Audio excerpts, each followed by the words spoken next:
Allah, saya bersumpah Demi Allah, saya bersumpah akan memenuhi kewajiban saya sebagai pejabat wali kota Tasikmalaya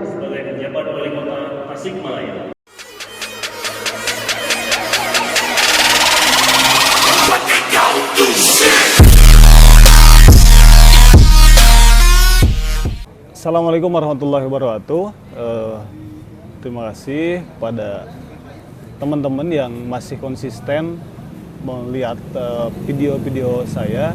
Namun kali ini kita akan membahas isu yang berbeda dari sebelum-sebelumnya. Hari ini kita akan membahas isu yang kemudian patut kita ketahui bahwa jabatan wali kota Tasikmalaya, yaitu Budi Yusuf, itu sudah berakhir dan kemudian hari ini sudah resmi dilantik PJ baru, yakni wali kota yang kemudian ditugaskan ataupun kita sebut dengan PJ wali kota yang ditugaskan oleh Mendagri.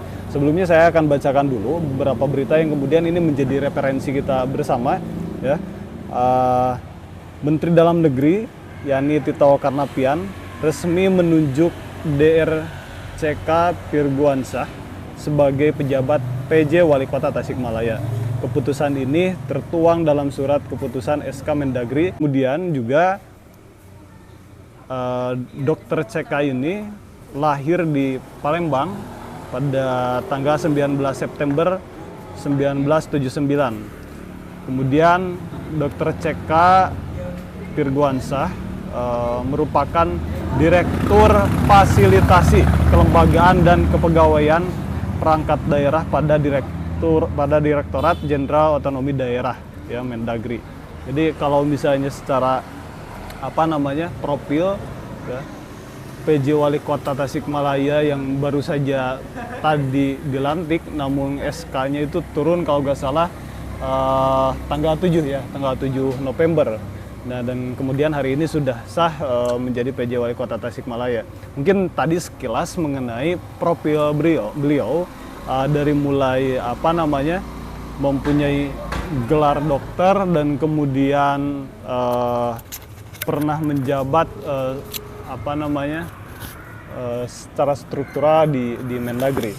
Nah, kebetulan hari ini saya ditemani oleh sahabat-sahabat saya, ini sebagai aktivis Kota Tasikmalaya, aktivis muda yang selalu kritis terhadap isu-isu sosial yang ada di Kota Tasikmalaya ataupun kebijakan yang anomali atau tidak normal. Nah, ini makanya kita perlu sikapi bersama oleh teman-teman pemuda yang ada di Kota Tasikmalaya. Oke, gimana sahabat Ardian?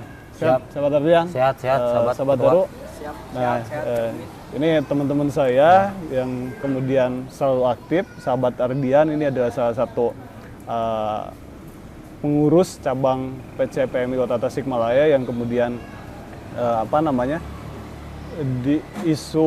fokus di dalam persoalan advokasi dan kemudian Heru pun sama. Nah, tapi karena pembahasan kita ini terfokus dalam konteks pejabat yang dianggap strategis, ya, di daerah ataupun nomor satu di Kota Tasikmalaya yang kemudian akan mempunyai kebijakan yang tentu akan dirasakan oleh masyarakat Kota Tasikmalaya. Nah, meskipun sebetulnya kalau misalnya dalam konteks PJ itu akan agak sedikit sedikit panjang ketika ingin melakukan sebuah kebijakan, ya. Harus ada Kemendagri dulu lah dan lain sebagainya, itu mungkin nanti akan kita bicarakan. Nah, gimana kira-kira teman-teman sahabat Ardian, kita memandang dari beberapa profil, ya, yang tadi saya sebutkan bahwa sahabat ataupun PJ Wali Kota ini yang pertama tidak secara profil tadi berasalkan dari Palembang kalau nggak salah.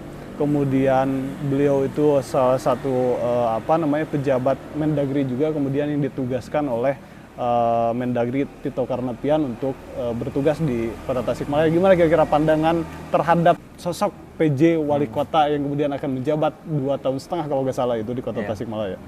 Pertama-tama saya ingin mengucapkan selamat malam untuk penonton setia Cak Umin. Nah, berbicara PJ Wali Kota Tasik yang kemarin hari ini dilantik, bahwa PMI akan terus berkomitmen untuk merespon segala hal atau fenomena yang terjadi di sosial maupun di pemerintahan. Nah, berbicara PJ ini kan apa ya, ceritanya panjang gitu loh tuh. Bahkan saya mendengar kemudian membaca juga di media ada beberapa rumor yang direkomendasikan siapa saja yang kiranya tepat untuk mengisi PJ pasca berakhirnya masa jabatan wali kota Yusuf. Nah, kalau yang saya baca di media itu yang pertama ada Haji Ipan Diksan, beliau adalah Sekda Kota Tasikmalaya, terus kemudian Haji Iip ya dari Kesbangpol Provinsi, terus kemudian ada lagi Dedi dari Kepala Bapelitbangda Provinsi. Namun dari rekomendasi yang diberikan oleh pemerintah daerah DPRD Kota Tasikmalaya dan pemerintah provinsi itu sama sekali tidak diafirmasi oleh Mendagri, dan kita sebagai aktivis mahasiswa cenderung istilahnya itu shock gitu loh. Seperti mendapatkan informasi yang mendadak, seperti mendapatkan kejutan petir di siang bolong gitu loh. Padahal kan idealnya itu Mendagri menggalang dulu opini publik. Karena kan tetap bahwa negara kita ini negara demokrasi, bahwa harus ada partisipasi publik dalam setiap keputusan dan kebijakan yang diambil oleh pemerintah, baik itu level daerah maupun level nasional. Nah, itu yang kami sayangkan. Terus kemudian yang kedua tuh merespon CK, merespon CK. Nah, ini kan rekam jejaknya itu beliau pernah menjabat sebagai direktur fasilitasi pengembangan fasilitasi pengembangan. Nah, berbicara antropologi, pemahaman antropologi seorang CK yang sekarang akan menjabat di Kota Tasik, saya malah meragukan tuh. Betul. Meragukan pemahamannya. Kenapa saya meragukan CK? Itu kan harapan kita sebagai aktivis Kota Tasikmalaya, orang yang mengisi PJ itu mengetahui betul kondisi yang terjadi secara antropologi di Kota Tasikmalaya. Berikut masalah-masalah yang hari ini belum bisa terselesaikan. Dan menurut kita PJ itu seharusnya ketika baru menjabat itu bukan harus adaptasi dulu, seharusnya langsung kerja. Maka kenapa tadi dia sudah menguasai wilayah itu? Ya, kenapa saya tadi bilang bahwa istilahnya PJ itu harus minimal mengetahui antropologi agar kemudian dia ketika menjabat itu tidak perlu lagi adaptasi, tinggal kerja, tinggal menyelesaikan masalah-masalah yang ada. Nah, masalah yang hari ini muncul di permukaan yang sedang ramai diperbicarakan publik itu kan mengenai pedestrian. Betul. Tempat yang sedang kita tempati hari ini. Nah, berbicara pedestrian, pembangunan infrastruktur itu kita melihat tidak berbanding lurus dengan pembangunan infrastruktur. Bahwa pasca pembangunan ini kan melahirkan respon-respon yang variatif. Tapi yang kita lihat itu kebanyakan yang negatif, status PKL misalnya. Terus kemudian berbicara lahan parkir. Betul. Itu belum menjadi belum ada langkah-langkah konkret lah untuk menyelesaikan permasalahan itu. Terus lagi ada persoalan aturan ketetapan hukum mengenai hajat pedestrian. Menurut saya seperti Jokowi sekarang mau membuat IKN ibu kota negara itu kan bikin undang-undang IKN, undang-undang IKN.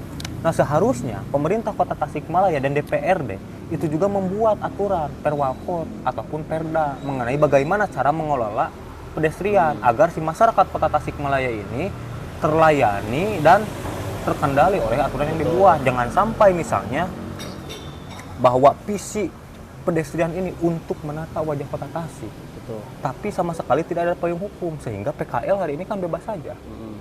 Bebas-bebas saja gitu loh, menjajakan dagangannya, menjajakan usahanya.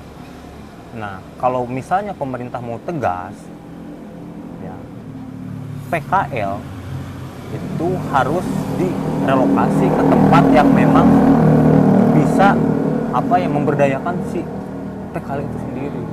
Jadi tadi kan apa yang disampaikan oleh sahabat Ardian ini saya paham betul bahwa ketika seseorang yang kemudian belum menguasai satu wilayah, ya, apalagi orang baru datang ke satu daerah ataupun kota Tasikmalaya, ada beberapa tahapan mungkin ya yang perlu dia lakukan gitu. Karena tadi kalau misalnya kita singgung dari beberapa usulan dari daerah, terutama dari Kota Tasikmalaya melalui DPRD, itu ada 3 usulan dan kemudian 3 usulan nama, dan kemudian muncul CK ini di luar dari 3 usulan tersebut.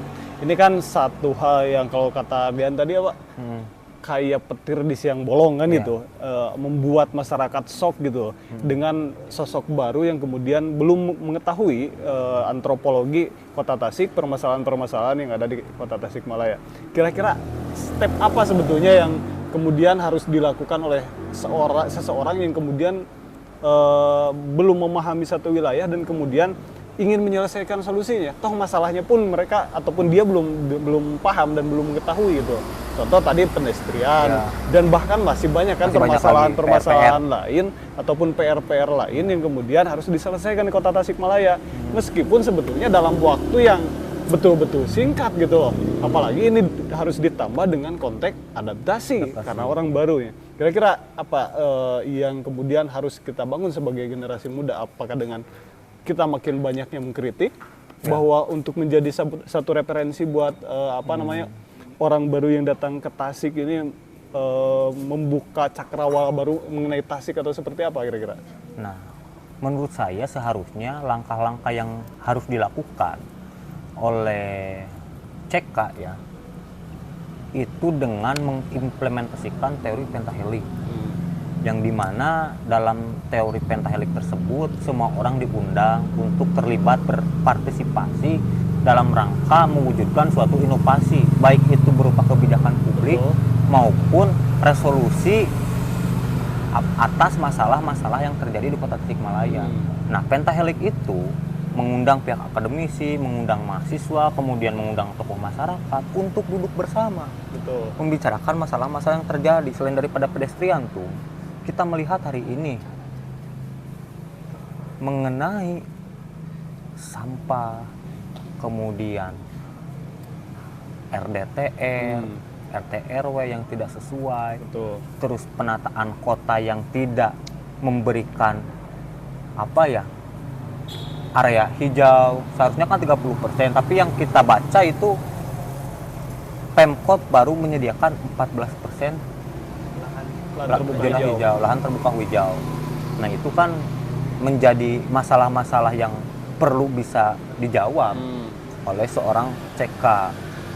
Selain daripada itu, mungkin persoalan reformasi birokrasi hari ini memang harus ditegakkan. Seperti itu, ada beberapa misalnya pejabat eselon 2 setingkat kadis lah ya, tidak sesuai dengan disiplin keilmuan. Nah, berbicara implementasi merit system di pemerintahan ya, itu seharusnya orang-orang yang menempati posisi-posisi sebagai pelaksana anggaran, kalau pelaksana kebijakan itu kan wali kota, pembuat kebijakan, pelaksana kebijakan wali kota. Nah, kalau dinas teknis itu hanya melaksanakan saja, melaksanakan anggaran dan program-program yang sesuai dengan visi misi sebelumnya, kurang lebih kan seperti itu. Nah, dalam konteks merit system ini, saya rasa perlu kemudian dilakukan lagi. Ya, dalam rangka menciptakan pelayanan publik yang optimal, yang lebih optimal lah. Ya, kalau misalnya kita lihat dari profil beliau terhadap persoalan yang tadi disuguhkan oleh sahabat Ardian, kalau dilihat dari profil nih, yang pertama beliau ini adalah ahli administrasi negara, kemudian menjabat sebagai direktur fasilitasi kepegawaian di Mendagri. Sebetulnya dalam konteks ini langkah awal ya untuk mereformasi ataupun menata kota Tasikmalaya, gitu. Karena menjadi sebelum melangkah lebih jauh tentu dari internalnya sendiri mungkin ya, untuk mencapai visi misi, kemudian untuk mencapai rencana pembangunan jangka menengah. Nah, artinya kan kalau misalnya PJ baru ataupun wali kota baru misalnya, itu kan mempunyai rancangan kembali kan itu. Kalau misalnya sebelum-sebelumnya itu ada rancangan RPJMD ya, yang 5 tahun sekali. Itu kan Budi Yusuf itu sudah selesai nih. Artinya RPJMD-nya sudah selesai meskipun bisa dikatakan berhasil ataupun tidak, itu mah kembali lagi. Tapi kita seolah membuka lembaran baru. Untuk ataupun strategi baru untuk mencapai kesejahteraan, untuk mencapai pendidikan yang kemudian klimaks menjadi 12 tahun, kemudian nilai daya beli itu meningkat. Nah, itu kan kalau dilihat dari profil sebetulnya beliau ini sudah pas ya. Mudah-mudahan sesuai dengan harapan. Tapi kalau misalnya kita hadapkan dengan kondisi di Tasik, dengan iklim politik yang kemudian sangat kencang, kemudian kultur masyarakatnya sangat heterogen. Kira-kira ada pandangan lain nggak? Hal apa yang kira-kira orang baru kemudian secara spesialisasi lebih diinternalisasi pemerintahan datang ke kota Tasikmalaya? Kira-kira analisa sahabat Ardian ini kira-kira apa ya? Apakah dengan dia itu kewalahan nanti menghadapi situasi eksternal dari pemerintahan itu sendiri ya, contoh suasana politik, kemudian heterogenitas budaya ataupun kultur, bahkan keyakinan yang ada di kota Tasikmalaya. Kira-kira ada gak analisa yang kemudian akan menjadi hal yang menyulitkan bagi seorang CK ini kira-kira? Ya harapan kita sama, bahwa dengan hadirnya CK itu bisa mereformasi birokrasi ya di tubuh kota Tasikmalaya. Meskipun memang ada beberapa resiko yang mungkin nantinya akan mengganggu laju atau roda pemerintahan di kota Tasikmalaya. Betul. Namun saya punya harapan lebih itu seperti ini. Jika memang CK datang ke kota Tasik tanpa adanya dukungan politik atau kekuatan politik yang menumpangi CK, beliau harus berani untuk melakukan langkah-langkah tegas dalam rangka memperbaiki pelayanan publik di tiap-tiap OPD yang hari ini menurut kita memang banyak masalah gitu loh. Meskipun dalam konteks kebijakan dia terbatas, harus betul-betul dimaksimalkan. Nah, seperti itu. Jika misalnya masih ada keraguan-raguan, artinya kita bisa melihat sendiri dan bisa menganalisa sendiri bahwa sosok CK ini datang tidak murni untuk bekerja, tapi murni untuk pengamanan orang-orang yang berkepentingan. Seperti itu tuh. Ditunjuk langsung terlepas siapapun itu yang berkepentingan, akan tetapi nanti juga akan kita lihat dan akan terus kita kontrol. Agar dia bisa terkendali dan tidak ugal-ugalan menjalankan roda pemerintahan seperti apalagi jungkir balik. Nah, gitu loh, seperti pejabat sebelumnya. Kita melihat ini ugal-ugalan dan kita harap Pak CK ini on the track saja, melakukan tugas tanpa kemudian terganggu oleh kekuatan-kekuatan politik tertentu, meskipun kita juga memaklumi heterogenitas yang ada di kota Tasikmalaya, tapi Bapak harus yakin bahwa kita sebagai mahasiswa akan bersama Bapak dalam rangka menciptakan reformasi birokrasi yang melayani, dan kita akan kawal sampai berhasil. Oke, jadi agak menarik nih obrolan-obrolan yang kemudian kita mulai dengan sahabat Ardian. Nah, selanjutnya di sini juga di samping saya ada sahabat Heru yang kemudian kalau tadi disampaikan oleh sahabat Ardian, secara antropologi melihat dari sosok CK ini kurang begitu memahami ya, kurang lebih seperti itulah. Karena dia itu orang baru datang ke Tasik kan gitu. Bahkan saya pernah membaca salah satu aturan undang-undang ASN yang mengatakan bahwa syarat untuk menjadi PJ, PLT, PJS itu minimal harus menguasai wilayah administratif 5 tahun, selama 5 tahun, kurang-kurangnya 5 tahun. Dan ini ini kan undang-undang konteksnya ya. Mungkin Ya, dia kalau itu misalnya Mendagri itu taat Ah. ya tentu mungkin bisa kemudian apa ya istilahnya itu melihat siapa nih yang cocok gitu, yang memang didukung masalah-masalah yang terjadi di betul. masyarakat. Dan yang merasakan betul-betul perihnya masyarakat, jerih payahnya masyarakat, bahkan kondisi-kondisi di Tasik mungkin ya seperti itu. Nah, nanti kita akan lanjut lagi Sobat Terdian. Kita akan tanya dulu dari sahabat Heru yang kemudian sama dengan secara background akan tetapi mempunyai pandangan yang berbeda mungkin mengenai sosok CK ini. Kalau tadi disampaikan bahwa dia orang baru dan kemudian belum ya seorang perlu adaptasi lah untuk menguasai bahkan untuk memahami satu wilayah ataupun satu daerah. Dan kemudian sosok CK ini adalah orang baru yang kemudian ditugaskan begitu tiba-tiba datang ke kota Tasikmalaya dan dengan narasi ingin membangun. Gimana kira-kira sahabat Heru? Sebelumnya terima kasih kepada Cak Umin ya yang telah mengundang kami, khususnya kami sebagai mahasiswa mungkin ya sebagai Kaki-kaki dari kaki ketum lah. ya seperti itu. Kita telah duduk bersama di pedestrian yang salah satu bukti daripada pembangunan wali kota sebelumnya mungkin ya Pak Yusuf.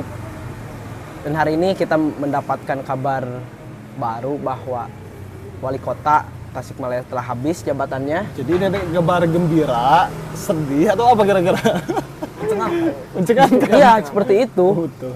Jadi kegembiraan ada, kesedihan ada. Karena apa ya? Kalau berbicara persoalan kegembiraan tentu kita mempunyai harapan besar terhadap pemimpin yang hari ini dianggap ideal oleh Kemendagri yaitu Bapak CK. Tentu kesedihan ini berbicara persoalan carut marutnya Kota Tasik yang sampai hari ini belum juga menemukan solusi konkret dari pemerintah Kota Tasik tersebut.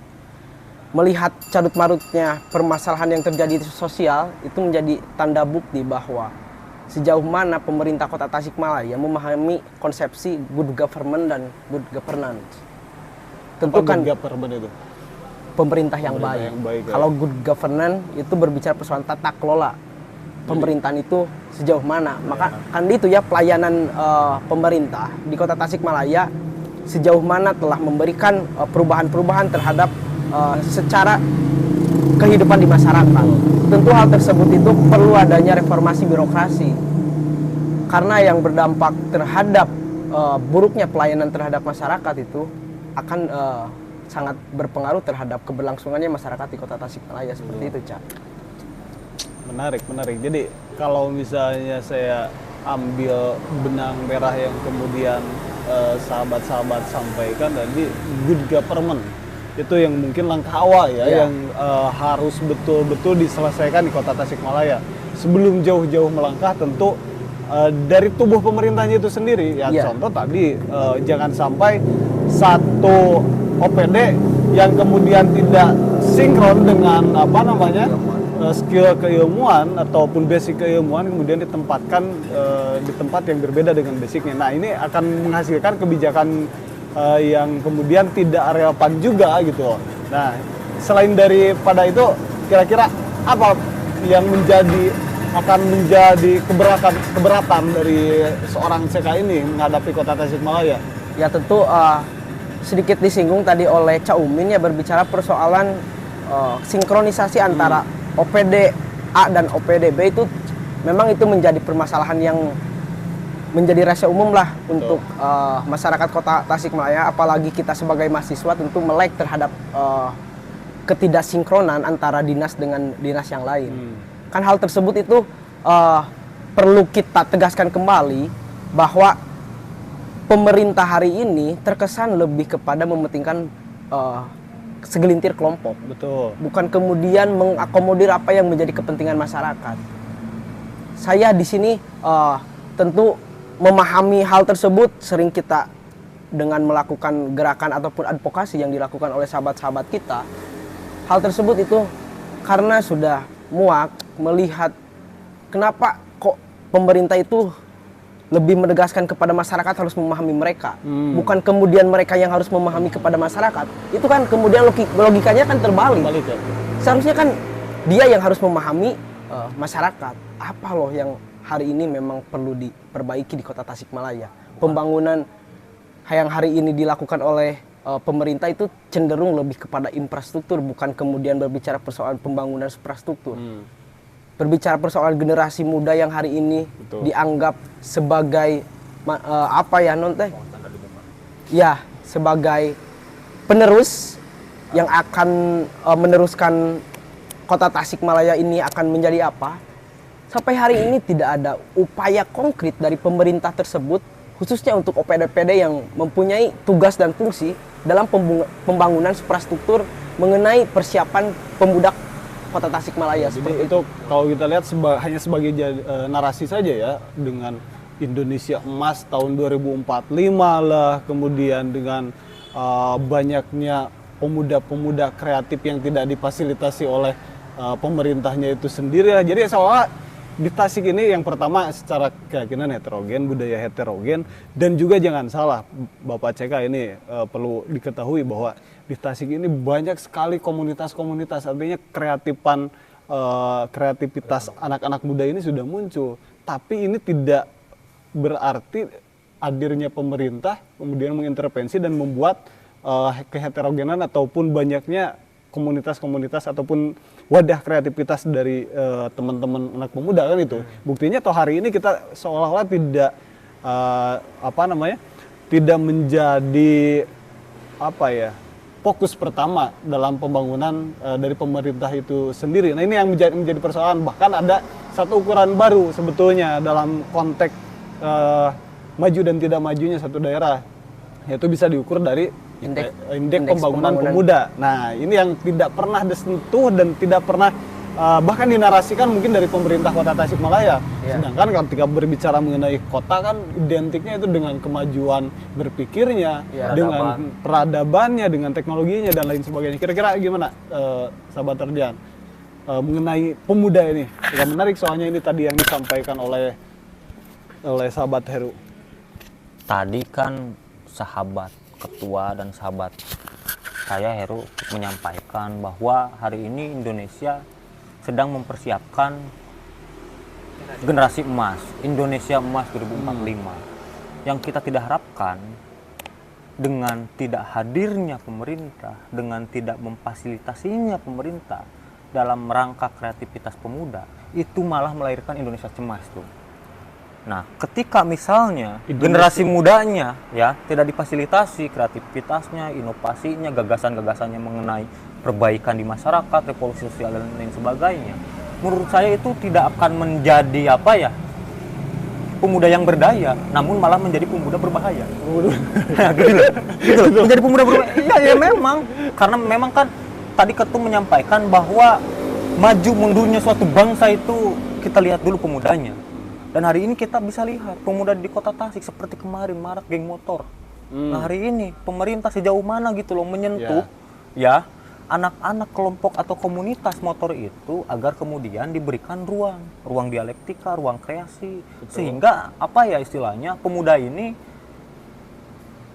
memiliki aksi-aksi yang memang tidak bersifat anarkis, namun berorientasi kebermanfaatan sosial. Betul.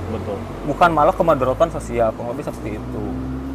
Nah, tentu ini menjadi pembahasan yang menarik sih, dalam konteks pemuda ini, karena tentu hari ini penduduk itu hampir 60% lah kalau nggak salah itu mayoritasnya ya generasi milenial, generasi Z yang kemudian tentu termasuk di Kota Tasikmalaya. Kalau misalnya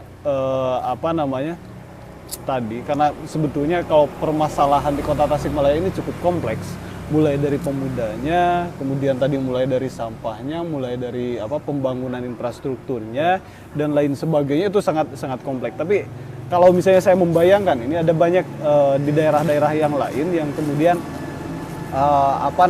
sangat menarik sebetulnya kalau misalnya dilakukan di Kota Tasikmalaya. Kayak mimbar bebas ataupun sidang rakyat. Nah gitu loh. Nah itu gimana? Nah ini kan seperti kemarin kan viral ya Citayam Fashion Week. Citayam Fashion Week itu kan sarana ekspresi anak-anak muda, anak-anak yang bisa kita anggap apa ya, termarginalkan lah karena ketidakhadiran pemerintah, itu ekspresi secara fashion. Nah, Kota Tasik, berhubung Kota Tasik sebagai barometer pergerakan, ini tempat hajat pedestrian seharusnya bisa dijadikan fasilitasi kreasi anak muda, termasuk dalam penyampaian gagasan, penyampaian seni, dan lain sebagainya. Nah, saya ingin menyinggung apa yang tadi disampaikan oleh sahabat saya, Heru, bahwa pemerintah kemarin itu memiliki dosa ya, karena memang kebijakannya hanya proyek oriented. Dengan jangka waktu yang singkat. Ya seharusnya pemerintah itu ekonomi oriented.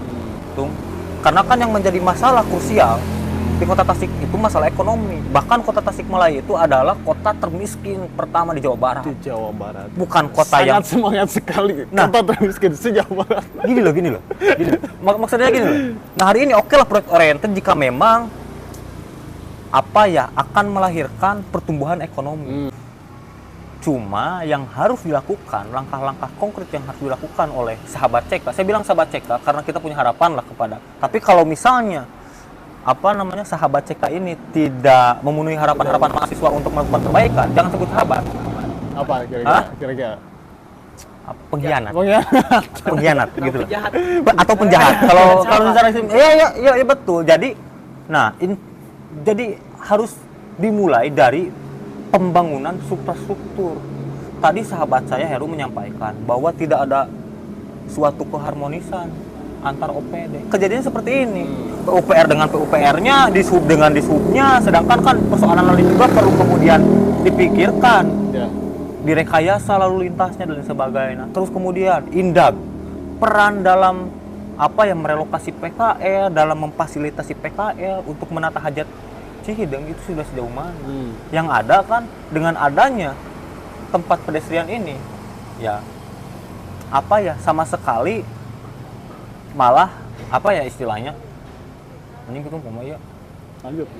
Justru dengan adanya hajat pedestrian ini tidak sama sekali mengakomodir, saya bilang tidak sama sekali mengakomodir kepentingan rakyat. Seperti itu. Nah, kemudian kalau misalnya ini karena sekali lagi terlalu kompleks permasalahan yang ada di Kota Tasikmalaya. Mungkin tadi yang disebutkan oleh sahabat-sahabat kita dari aktivis mahasiswa ini yang nampak saja secara kasat mata. Tetapi perlu diketahui juga ini penghasilan ataupun PAD Kota Tasik ini kebanyakan dari pajak restoran.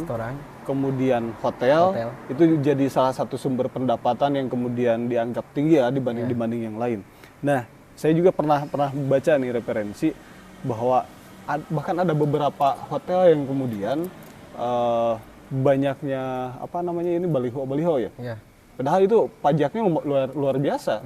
Tapi tidak ada satu mall lah yang di Kota Tasikmalaya itu yang semua itunya tidak bayar pajak ataupun pajaknya kemana gak tahu lah. Yang jelas itu tidak masuk dalam kas daerah. Saya rasa dengan CK datang ke Kota Tasik pun ini sebetulnya menjadi PR luar biasa gitu loh. Selain karena untuk membangun itu kan perlu amunisi kan itu. Nah, amunisi itu yang dihasilkan dari pajak-pajak itu. Salah satunya pajak-pajak yang kemudian dihasilkan oleh konglomerat ataupun investor-investor yang ada di Kota Tasikmalaya, tolong dimaksimalkan dan kemudian ini menjadi catatan yang paling urgent menurut saya ya, karena mau tidak mau pemerintah hari ini seolah-olah mengundang investor tapi tidak berdampak terhadap pajak ataupun terhadap pendapatan daerah, percuma kan itu, hanya sebatas membebankan masyarakat terhadap polusi dan lain sebagainya ataupun sampah dan lain sebagainya. Nah, itu mungkin salah satu hal yang kompleks karena kita kalau misalnya bahas semuanya ini agak sedikit loncat-loncat juga ya. Kita akan fokus dulu ke pembahasan pemuda saja lah, dengan karena kita memposisikan sebagai pemuda, teman-teman juga kondisinya pemuda yang berbahaya kan. Gitu loh. Tapi ini berbahaya buat sahabat CK. Kalau misalnya beliau tidak amanah gitu.